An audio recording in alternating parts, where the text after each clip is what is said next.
Welcome to Mind Tricks Radio, where we'll explore contemporary topics in psychology through interviewing creative and innovative thinkers in the field. I'm your host, Dr. Aaron Kaplan. Thanks for tuning in.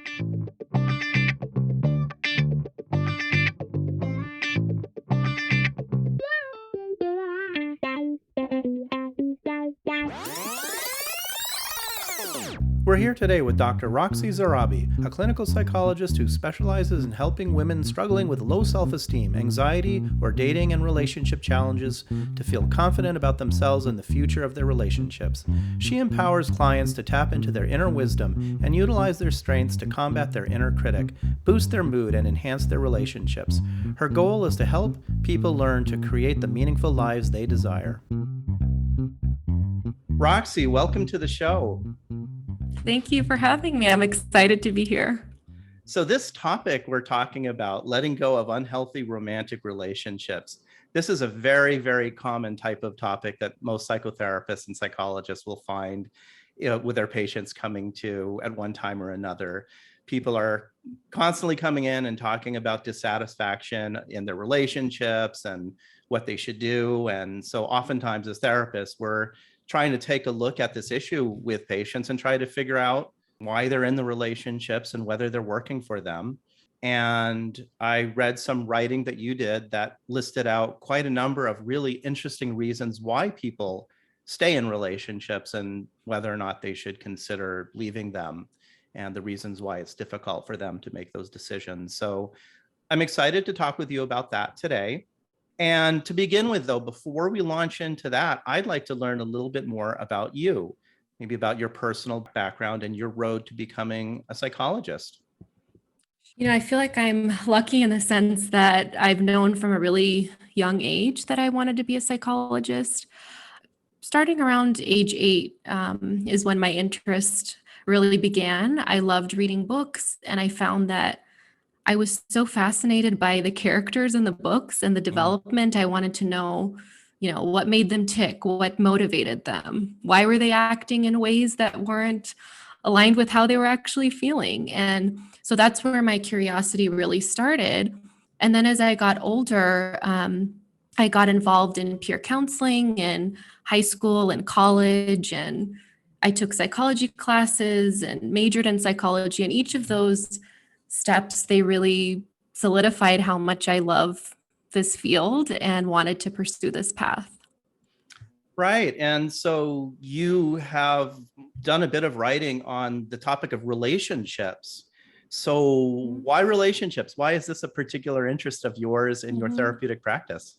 So I've worked in a variety of settings over the years, but a few years ago, I started my own private practice. And I started to notice that there was a theme of women that were coming into my office that were feeling really frustrated with their relationship experiences. So whether they were single and dating or in a relationship and trying to figure out, do I stay or do I go?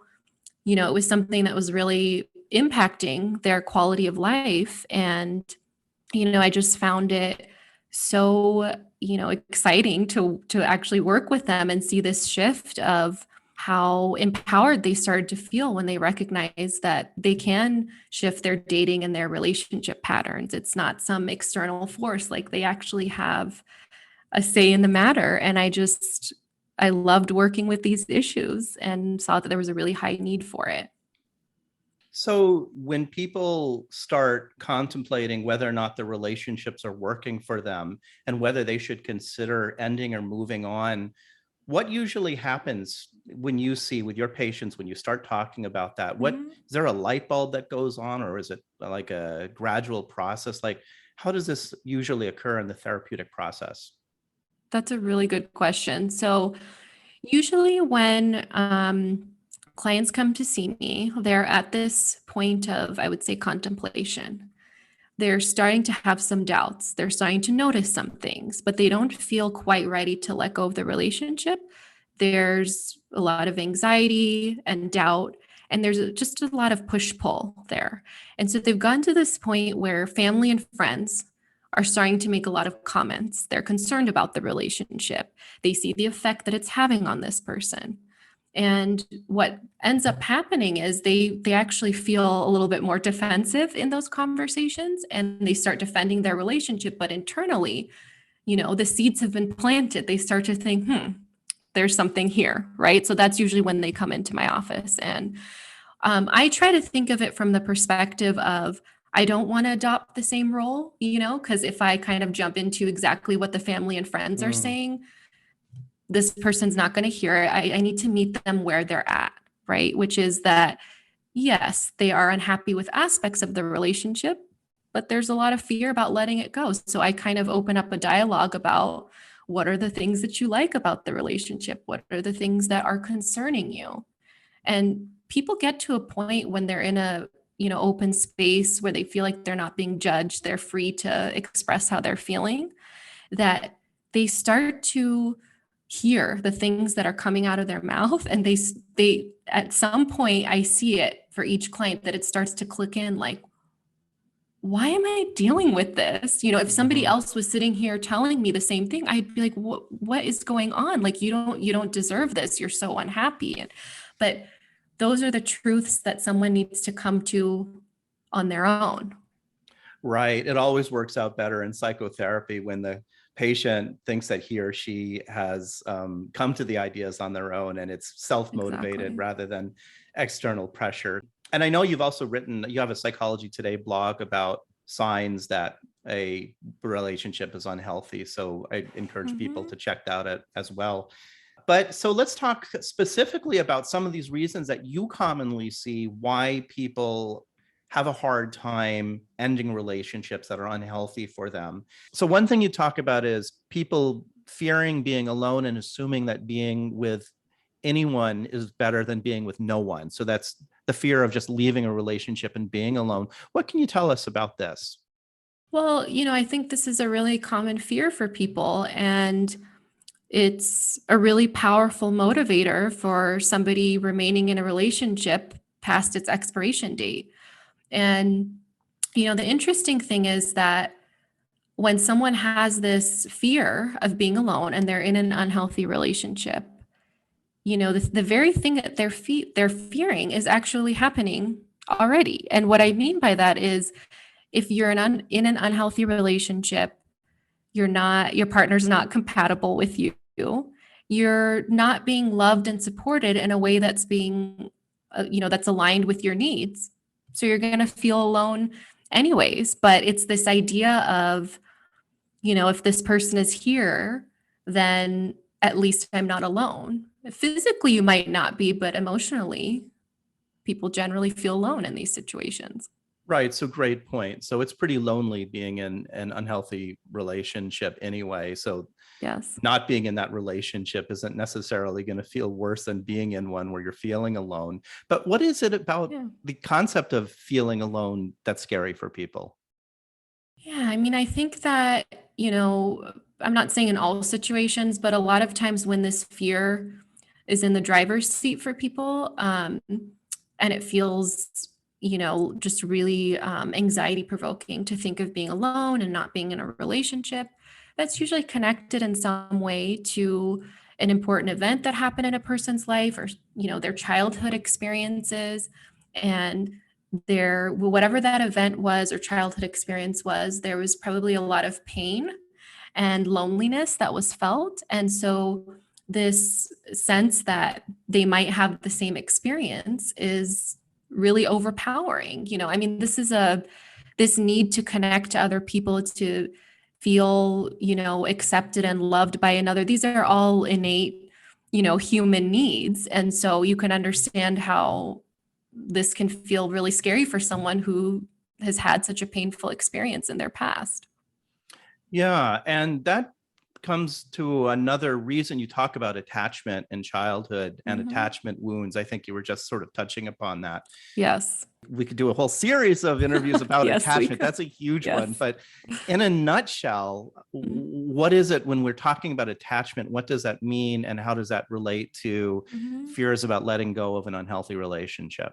Your attachment style is basically your relationship blueprint. It's how you connect to and relate to other people and the degree of intimacy and closeness that you seek and feel comfortable with. And when you're in an unhealthy relationship, it's typically, when you're having a hard time letting go, it's tapping into some sort of an attachment wound. So if you grew up in an environment that was volatile or unpredictable or had, high conflict, then you might have started to associate love with having to earn it and, fix it and save the relationship. And you kind of, as an adult, might go into these relationships trying to resolve this issue.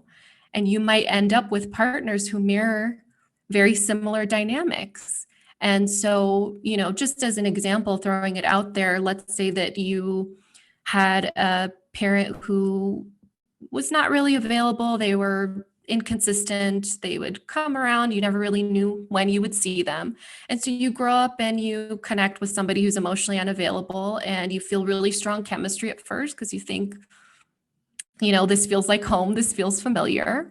And then, it gets to a point where you start having those same feelings, like you have to earn it. You're not good enough, whatever, beliefs and thoughts come up around this wound. And then there's this fantasy attached to that of, if I can't resolve this, if I can't make this work, what does that mean about me? And that's really anxiety provoking for people to let go of that fantasy. They're trying to resolve some sort of an, issue that occurred in the past, and, trying to see if they can release that. And so in a way, they're trying to help themselves, but it's actually causing more pain. Sure. And in childhood, it makes a lot of sense that a child is dependent on their parents or their caregivers, right? Absolutely. So kids have to do everything they can to try to maintain the safety and security of having Yes. their parents there. And so the idea of a child being abandoned or being alone and then not being able to take care of themselves is really, really scary. Yes. So I think what you're saying is that sort of transfers to these attachments in adult relationships where people are feeling that same need, even though the partners don't necessarily play that same kind of role. Exactly. Yes. Yeah. And I think that, somebody can, from these early experiences, someone, can learn that in order to preserve that connection with their caregivers, because it can be so anxiety provoking to feel like they're alone, that they need to sacrifice their authenticity for that connection, and so they do whatever they can to preserve it, even if it means it's not who they actually are. It's a way that they cope. And that's what, then when they grow up, the same dynamics, occur in their relationships. Let's talk about this idea that people stay in relationships because they've invested a significant amount of time and energy into the relationship and fear letting go and starting over. What's that about? Well, I think, a couple of things usually come up for people when this is a prominent, reason for them, for not letting go of the relationship. One is that there's this hope that, well, after all this time and energy I've spent, I just know that this person can change. I know they can turn it around. We can both be happy. And so this idea that, well, what if, after all this time and energy, I end the relationship and then this person changes and does all the things that, that I wanted. And so that can feel really anxiety provoking to think about. And then I think another aspect of this is this fear of starting over, this uncertainty after all this time and investment. Even if somebody is suffering or unhappy with their relationship, it's kind of like the devil you know versus the devil you don't. At least it's familiar in some ways, and they don't really know what's on the other side waiting for them if they end the relationship. Is this one also one that can be called the sunk cost fallacy, that gambler's idea that I've already invested so much in this, I better double down so I don't lose what I've got? Exactly. Yes. And that's the same dynamic that can occur in these situations. If I've invested so much time and energy, I need to continue instead of changing course. And what someone doesn't realize in that situation is that they're really just basing this idea on hope that this person will change, that things will shift. Yeah, I imagine this one is kind of a difficult one also because the amount of investment a person puts into the relationship obviously can increase over time. So, a couple is together and then maybe they buy a house together, then they have children and they have financial connections. Yes, And so the amount of investment becomes greater and greater. And the absolutely. consequence of ending that relationship is a much bigger deal as you go forward. Like, is there some kind Yeah. of a barometer there? Like you might not end a relationship with all of those things in place than you Mhm. would if you knew within the first week of the relationship that this wasn't the right one for you. Like, how do you balance Yeah. that? Yeah. That's a good question. I mean, I think part of how this happens is, in the beginning, you're excited about the person and there's probably a lot of strong chemistry. And so you're not really thinking about these other things or, what happens if it doesn't work out. But then once you get to the point that you're referring to, when the investments have gotten bigger and bigger, it is important to be honest with yourself and really think about what might this cost me if I remain in the relationship, both emotionally and financially? What might this cost me if I leave the relationship emotionally, financially, to consider all of those factors? And, for some people, when they consider that, especially if there's kids involved, it's really not that simple as just leaving the relationship. They have to figure out what works best It's for a the tough one. situation at hand. So you were touching upon this a little bit earlier too, holding out hope that the partner's has potential rather than the actual person right in front of your eyes. So we see this all the time, right? People Yes. say like, I see the potential in him, he's Right. he's such a great person deep down. There's this potential he's got. I know it. I know he can Mhm. do it. Yes, it comes up a lot. And I think a lot of people can relate with that. And it's kind of like the example I use is somebody who is really hungry, right? And so they keep getting these crumbs of attention and hope that this person can be, everything that they wanted. This relationship can be everything they were hoping for. And they keep waiting for that meal. Maybe they get an appetizer once in a while and like, I just know that this can happen. There's signs that this person is making changes and that meal never comes and this person ends up feeling chronically dissatisfied and holding on to this hope that never really transpires. It's keeping them hooked, but it never really transpires. So it's similar to wearing, rose-colored glasses and just seeing only the relationship potential, but not what's actually in front of you.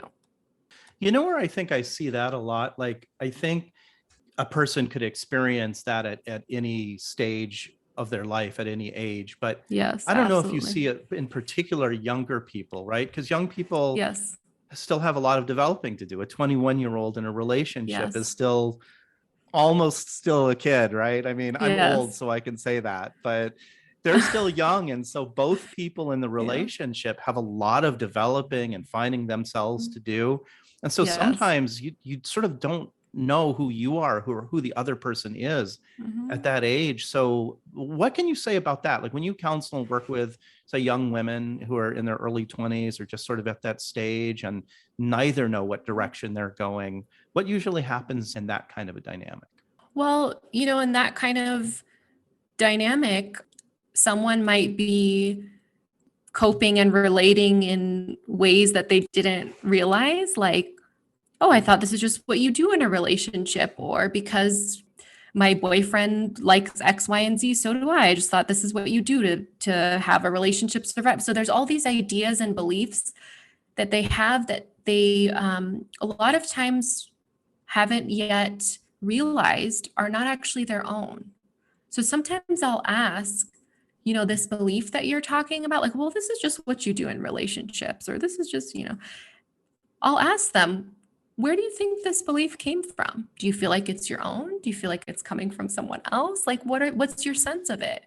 And a lot of times that, especially the younger the client is, that will make them stop and think a little bit like, I wonder, right? Is that something that I actually want for myself? Or is it something I've been told I should want or have been told this is how I should act in a relationship? But I will say that it does occur, of course, much more in younger adults. But at all stages of life, if someone has not thought about some of this relationship conditioning and they haven't had the most healthy role models for a romantic relationship, they can find themselves relating the same way that a 21-year-old is in their relationships. I've seen that quite a bit. And repeat the pattern in relationship Yes. after relationship until they kind of figure it out. Exactly. Yes. How about people attaching their worth to their relationship status? Yeah, I think that that's, a lot of conditioning that comes from society of this focus on your relationship status. But depending on, somebody's cultural background, their family upbringing, their stage of life, depending on these factors, they may feel more pressure to be in a relationship and to, essentially attach their worth to their relationship status. And when they think that this defines their worth, they're more likely to make decisions from a place of fear and not from a place that's aligned, with their best interest and their values and their needs. Yeah, I mean, I think it's kind of, it's a different concept, but it's the same idea of people who, attach their worth to their job, to their major, to their grades. None of these things actually define us. They don't define our character, our values, who we are, how we treat other people. Again, a lot of that just goes back to conditioning. Right. So you mentioned a couple important things. One are clearly the external forces, whether they're cultural or religious or whatever, that other people would say, like, there's something wrong with you if you leave a relationship. You're not supposed to do that, especially if you're married. The other thing that you were saying about just a person's internal self-worth, like you hear people say in therapy, like basically calling themselves a loser for their relationship not working out. So Yeah. I mean, Yeah. what would you tell somebody, if they felt that they were bad or wrong, like, for a relationship not working out, they messed up and it's a black stain on their lifelong trajectory? Yeah, I do see that coming up a lot in sessions. And one thing I will say, of course, these sorts of thoughts can come up even in a relationship that's ending that wasn't necessarily unhealthy. However, it seems to come up more, at least from what I've seen, in situations where somebody has been involved in unhealthy relationship dynamics. And I think one of the reasons for that is that when they are in a relationship like this, they start to feel disconnected from themselves. They feel like something's not right. They don't feel good about themselves in this relationship. They feel like they need to walk on eggshells. They can't fully be themselves. They start to doubt themselves, right? And, depending on what was going on in that relationship, if their partner was emotionally abusive or was gaslighting them, they start to have a lot of self doubt about, oh, it was my responsibility. I messed up, and their partner's not taking any accountability, then they can get into this mindset of, it was my fault that the relationship didn't work and I can't make other relationships work. They start to generalize that to other future experiences. So that's not an uncommon one for the partner to actually put these thoughts in the person's head that they're the problem. And if they leave, it's because of them. Yes. Why do they do that? Well, I mean, I think, it's coming usually from a place of insecurity and wanting to either control the other person, and they're not ready to take accountability or face how they've been acting in the relationship, and that just kind of puts the other person in this position of taking on all of the responsibility. And that's not necessarily the dynamic in every unhealthy relationship. I mean, it shows up in a lot of different ways. Yeah. It's just a theme that I've seen in a lot of my sessions. Just as a sidebar here, so you Mhm. mentioned gaslighting is something that some of these folks might do. Can you describe what exactly is gaslighting? That's been a popular phrase lately in Yes, it has. psychology. It definitely has. Yeah, so that's referring to, somebody who is manipulating you to doubt yourself, like to doubt your reality, really. So here's just I mean, this shows up in so many ways, but just a simple example is, a partner saying, I know that you're never going to find somebody like me. I know that, right? So let's say they make that comment, and then their partner comes back and says, you said that, and that was so hurtful. And then the partner says, I never said that. I Mhm. never said that. Just complete denial, or minimizing, like, I was joking. We're talking about, your friend and her relation. This had nothing to do with you, just kind of, again, causing the person to second guess themselves, to doubt their reality, and to have them take accountability for the other person's actions. Right. So, like you're saying, if a person is brainwashed, so to speak, long enough about them and their own ability to have agency to leave the relationship and being okay, they may feel like by doing so they blew it or they messed up. Exactly. So, Roxy, you've mentioned this idea of people not knowing who they are outside of the relationship. I imagine that must be kind of scary for people, but what do you mean by that? Yeah. So I think an unhealthy relationship, like I mentioned before, you start to doubt yourself, you feel disconnected from yourself, and a lot of times you experience a loss of identity. You become so used to molding yourself into what you think the other person wants, and into this role of trying to like save the relationship, trying to fix it, and that you kind of lose sight of what are your needs? What do you want? What do you feel? And so when you get to that place, it can be really scary to think about leaving the relationship because you don't know who you are. Like, who am I? Where do I belong? And so there's this sense of not being grounded. And even if something is making you feel really upset, like the relationship, it's still familiar to you. And so when people feel uncertain, they don't know what to expect of their future, they tend to hold on to what's familiar to them, even if it's painful. Yeah, and I imagine that if a person has been just so involved and enmeshed in a relationship dynamic for a long enough period of time, if one were to leave the relationship, there's a whole lot of free time there. What do I do with my Yeah. time? Yeah. Yeah. Yeah. That's something that comes up for people as well, right?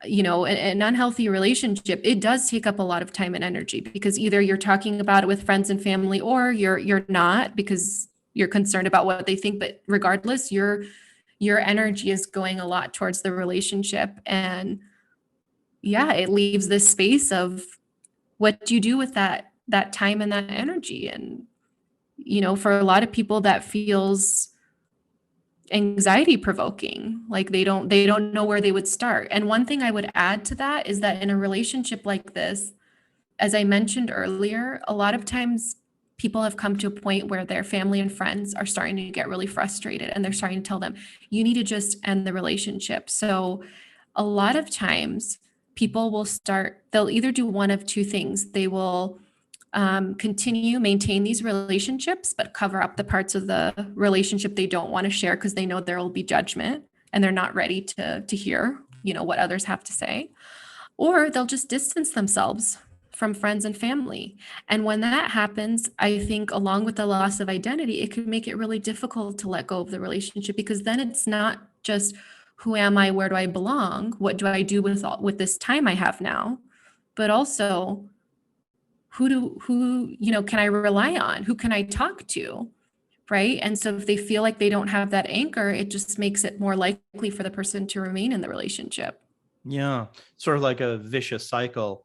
The person is hiding more and more of themselves from the people Yes, who really do care about them, and then thus depending more and more on the person who they're having an exactly. unhealthy relationship with, and it becomes more isolating.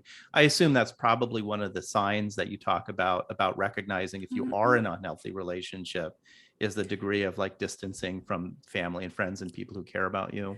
Yes.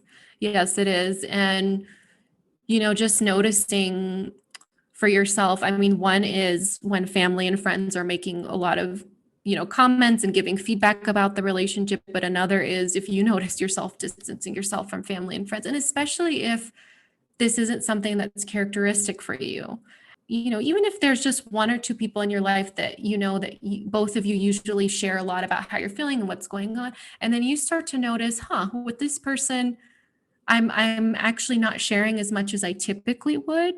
That's usually a sign, that something's not right because it doesn't feel typical for you. So what do you tell people when you're working with them or talk with them about this fear of like being judged? I want to leave this relationship, or it's not working really well for me, but it's embarrassing now to talk about this with people who I would otherwise trust and want to care about. I seem like a ridiculous person, and the things going on are really kind of embarrassing, and I'm going to be judged for it. How do you help people sort of work Mhm. through that one? That's a good question. A lot of times, something I've heard in session is clients saying, I feel like I'm leading a double life. Like I have my Hmm. life with my relationship, and then friends and family have no idea what's going on. And I've been so upset by, all these situations. But I feel, like you said, like I feel embarrassed, or like they'll judge me, or they'll tell me immediately get out of the relationship. And what I share with them is, when you're in a situation like this, it can feel really overwhelming to suddenly share with everybody in your life. So thinking of maybe one or two people, identifying one or two people that they feel safe enough with to try and test the waters. Like that's kind of how I present it, of sharing with one or two people something that does something about the relationship that, sure, it might feel personal to share, a little bit anxiety provoking, but it doesn't feel really overwhelming to share. To start there, see how the person responds, and then kind of take it from there, just getting a little bit more comfortable with it. And I'll also ask the client to think of, if you were to reverse the situation and think about, okay, so if a friend that you care about came to you and said, I have been struggling in these areas in my relationship. I have been feeling concerned about telling you because I don't want to get judged, but I really want to share this with you. And then they share everything that, you've said in this session. What do you think you would say? Would you look at your friend and say, oh my goodness, what's wrong with you? Or would you say, I'm so glad you shared this with me. Like, let's work through this together. How would you? And usually clients, like when they are actually thinking of a friend in this example that they care about, they're thinking, no, I would just want to be there for them. I'd want to talk to them. I'd feel privileged that they actually shared this information with me, and I wouldn't judge them for it. So the fear of having a really strong negative reaction is probably not so founded if the person is really somebody in your life that you trust, and you wouldn't expect them to respond like that if you knew them well. Yes. And, there are some people that will have a really strong reaction. So it's, up to the person to think about, like, who do they trust to start to take this step with? Hmm. And, a disclaimer can be helpful. That's another thing I talk to clients about, of saying that, I kind of mentioned this earlier when I was talking about it, but I really want to tell you something. It's been on my mind. I don't feel ready to leave the relationship, but I do feel it's important to talk to somebody about this. So, what I really need from you is to just kind of be with me in this and share this experience with me rather than telling me what to do. Something like that, like just kind of explaining what they need. That can help the other person, know how to respond and how to be there for them so that they don't get into a defensive, mode where they're defending the relationship. Let's talk about another reason why people have difficulty leaving unhealthy relationships. You talked about the idea that people are conditioned sometimes to overfunction in a relationship and fix, save, or fight for it at their own expense. Tell us a little bit about this. Why do people do that, and how does that get them into trouble?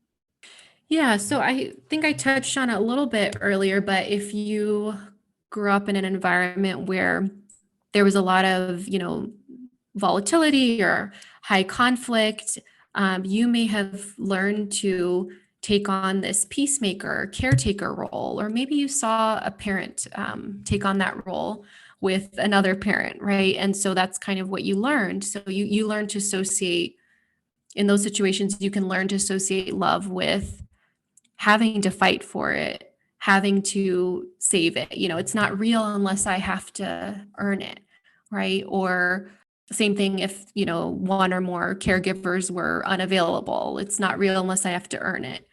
And so then when you get into a relationship as an adult and you find yourself falling into the same role, it's not really that unusual. It's familiar to you, right? So from an outside perspective, it might look like, wait, you're over functioning in this relationship. You're giving a lot. You're not getting much back. Like what's going on, et cetera, right? But to the person themselves, this feels probably natural and not unusual, and it's not different from anything they've known. And that's how you can fall into patterns like this. What's an example of overfunctioning? What does that look like? Yeah, I think it can show up in a lot of different ways, but one way is where somebody is trying to have difficult conversations about their relationship, or even just like expressing their needs, or hey, here are some things that I feel like we could really work on. And the other person is just, every time they try to have a conversation about the relationship, the person is shutting down. And so then their partner is trying to research, what do you do when this happens in a relationship? They try to go to therapy, and on their own to fix the relationship. And because the partner refuses to go to couples therapy. That's just like one example. There's, you know, situations where the person is, again, expressing some of the things that are upsetting them. And there's, the other person is just kind of like, I would call it like cruise control. They're not really, putting much effort into the relationship. And this other person is keeping it afloat, making all the plans, initiating the contact, and that starts to feel really draining after a while. Right. And so what I'm hearing you say is that that is what overfunctioning looks like. And for people who have a hard time leaving a relationship and are playing the overfunctioning role, it's because there's something about them that feels like this is what you do in a relationship. You overfunction. That's the role, the dynamic that I come into play. But actually, that's probably not healthy. And one thing, yes, and one thing I would add to is, another way overfunctioning can come up, and I know another term that can be interchangeable with it is, codependence. But when a partner has an addiction of some sort, something that's really impacting the quality of their life, and also impacting their partner, is getting into this mode of, oh, they struggle with drinking. It's the same idea of what I was bringing up before. Like I've seen sometimes that, let's say if somebody's boyfriend is struggling with an alcohol addiction, boyfriend says, oh, I'm not going to work on this. So this is not an issue. It's not a problem at all. Like you have the problem, right? And then then the girlfriend goes into therapy to work on the boyfriend's issue. Like that's the reason she's saying that she's going to therapy. So that's one example too of how overfunctioning can look. I think it shows up in a lot of different ways. Right. That's a great example. And just kind of talking about the codependency concept, this idea, I think, that shows up that sometimes people even might choose underfunctioning people because that's where their comfort zone is. Yeah. Absolutely.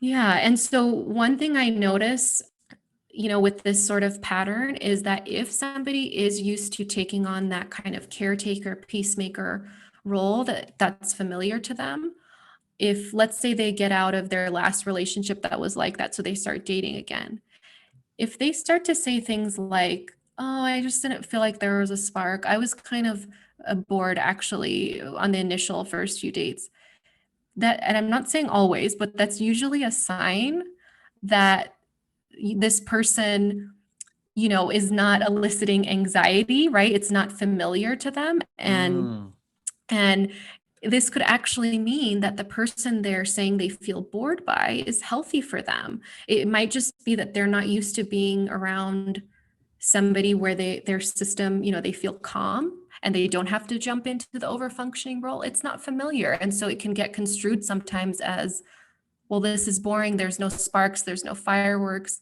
And sometimes, I think this idea is pushed a lot, with movies and books and music that, oh, somebody's the one when you feel, sparks and you feel fireworks. And, you know, yeah, sparks are not necessarily a bad thing in all cases, but especially in situations where you're used to having unhealthy relationships or you're used to dating the same type of partner without success, if you're feeling sparks or really strong chemistry early on, it's usually a sign that you're feeling anxious, that something about this situation is feeling unsettling to you.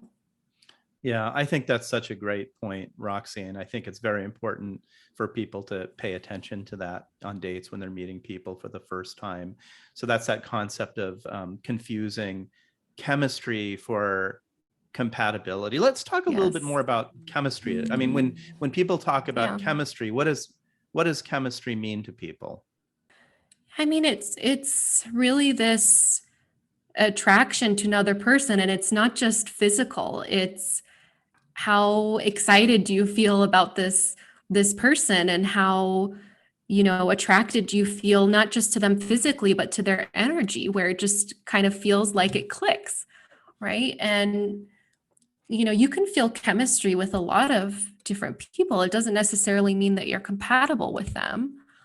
One of the examples I like to use when I'm talking about this concept is that you can think of chemistry like frosting on a cake, right? The cake is comprised of these ingredients, like the shared core values you have with this other person and your compatibility with this other person.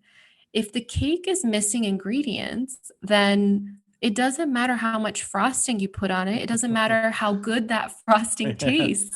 Yeah. It's not gonna, the actual cake is not gonna taste good. And you're gonna feel really frustrated, the more you keep trying to make it work. Also, can you tell I like desserts?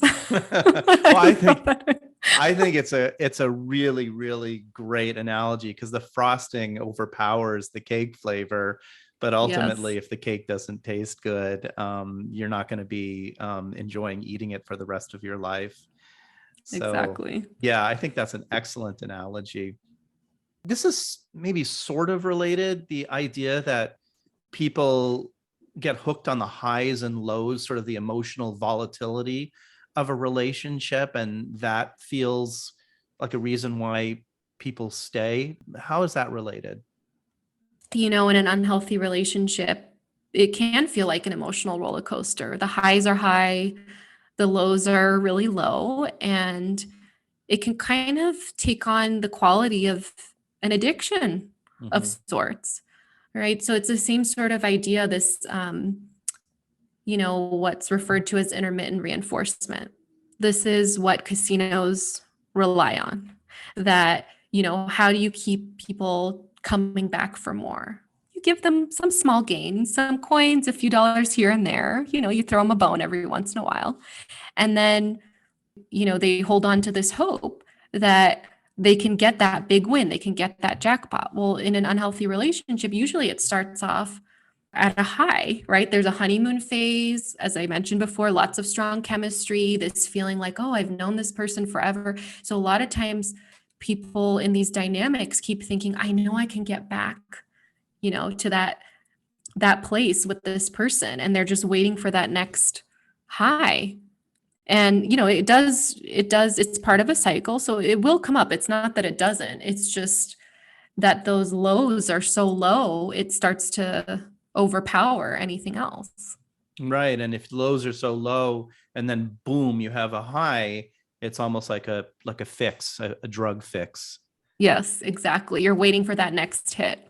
Yeah. Whereas if things are more stable, the drug fix doesn't feel as rewarding because you weren't down as much on the relationship. So that Yes. makes perfect sense. Yes. So we hear sometimes people saying, you know, Relationships are hard. Relationships are hard work. That's just what you expect. They're hard work, and you got to stick it out through thick and thin and just, put the hard work in. And that's a reason why you say some people don't want to leave the relationship. So what can you say about that? Yeah, I mean, relationships are hard. They take work and commitment and time and energy, but a relationship should not be so hard that it's causing you to compromise your values or your sense of self to make it work. The quote I'm thinking of, I don't remember who said this, but it's, like you can't set yourself on fire to keep somebody else warm. And it's the same sort of idea that you can't compromise yourself to maintain the relationship. That's not how healthy relationships work. It's not that relationships should be easy and sort of peaches all the Right. time. We were dealing with Right. two different people with different needs and wants and whatnot. But the fact that the relationship is hard and maybe harder than it needs to be in and of itself isn't the reason to stay. Exactly. Yes. Yeah. Yeah. And I do see that coming up a lot for people because you do hear that a lot, that relationships take work. That's an acknowledgement that a lot of people make, and it is true, right? So it's kind of used as this, well, I know relationships are hard, and there's kind of this idea of, well, if I break up with this person, I know I have to work hard in the next relationship. Like, what's the difference? But it's also looking at, how secure of a base do you have with this person? And are you compromising yourself to maintain the relationship? That's really what it comes down to. Right. You may have to work hard in the next relationship, but the next relationship could be a healthy one that you're working hard for, not an unhealthy one. Exactly. Yeah. Right. So these are all really awesome points about why people have difficulty leaving unhealthy relationships. And let's just spend a few minutes talking about what people can do to examine these and have the courage to move on and leave the relationship if that's the right thing for them. Something that's really important is if somebody is contemplating, they're starting to notice some things about the relationship that don't sit well with them, but they don't feel quite ready to let go of it. And they're trying to figure out, how do they do that? Like, when they do think of that, it feels really difficult. They don't know where to start. That it's really important that they start with trying to be honest with themselves. So if there is someone in their life, we talked about this a little bit earlier, but if there is someone in their life that they trust, to just start the process of talking with this person about some of the reservations they're having. And then, to also consider asking themselves different questions, just kind of reflect on. So I mentioned this one earlier, but I think it's really important, thinking about, if this situation was reversed and my friend was telling me the same things that I'm experiencing, what would I tell them? What would I encourage them to do? And would I be concerned for them, or would I approve of, this person that they're dating? Like, what would I think? And so asking that sort of question, it kind of helps somebody shift the perspective a little bit. It's like, oh, well, if I would never accept this for my sister, or for my friend, then why am I accepting it for myself? And really kind of sitting with that, and then asking themselves, what's the reason that I'm remaining in this relationship, and being really honest about that, identifying what are some of the fears that might be playing a role there. I think those questions are really important. And then, something else is, asking themselves, if nothing changes in this relationship and I stay in this relationship for the next year, would I be happy or would I be dissatisfied? So this question kind of cuts through this, potential for change and potential for hope. And it's really encouraging the person to see the relationship for what it is. If it remains as it is, does that work for me? Does that not work for me? And sometimes when people think of, another year of the same thing, it really causes them to think about, is this something that I want? Is this something that I can, that I can maintain, and it brings up some conflicted feelings. So really just being honest about those questions. And then, I mentioned the support system. Something else I think, that's important to consider is for somebody to ask themselves, how do I feel about myself in this relationship?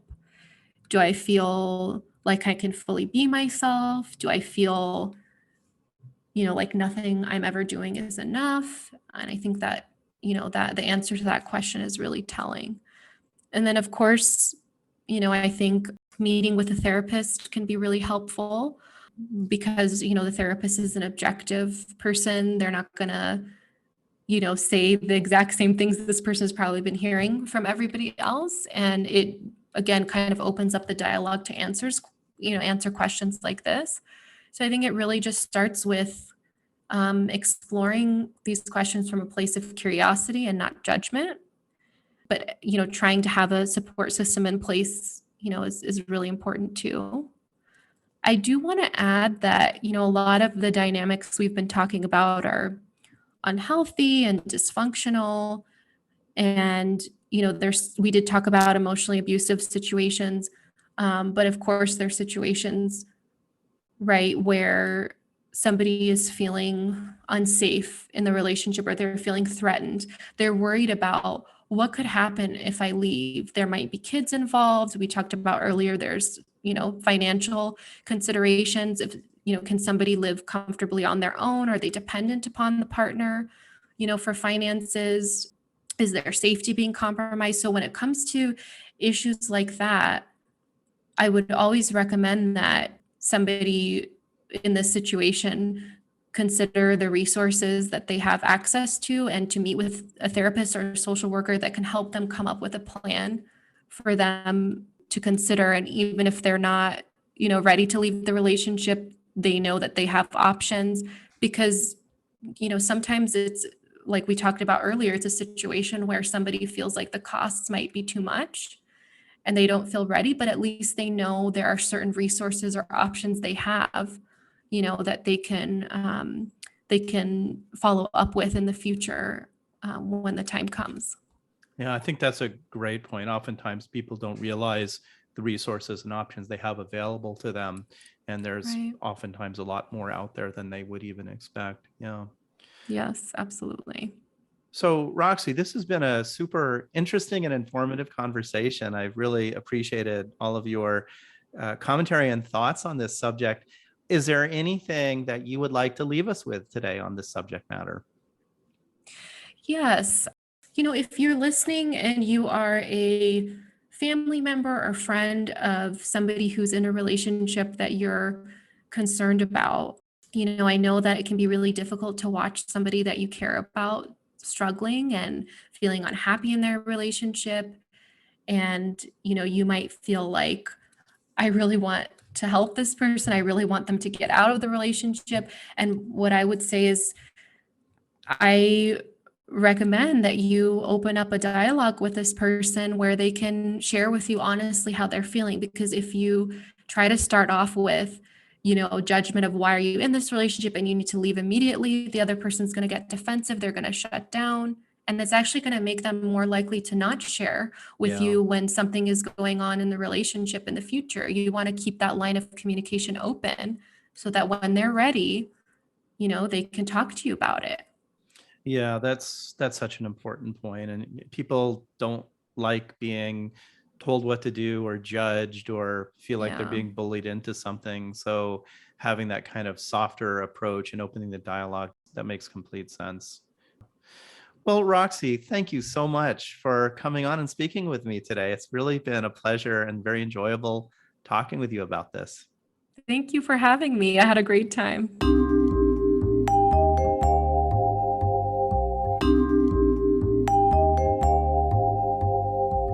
Thank you for listening to Mind Tricks Radio. I hope you have enjoyed the program. For more information about Mind Tricks, you can go to my website, www.waikikihealth.com. Be sure to subscribe to Mind Tricks on your preferred podcasting host to be notified of new episodes of Mind Tricks. Please take some time to give Mind Tricks a good rating and review wherever you're listening. It really helps get the word out to new listeners. And please like and share Mind Tricks posts on Twitter and Facebook by following your host, Dr. Aaron Kaplan.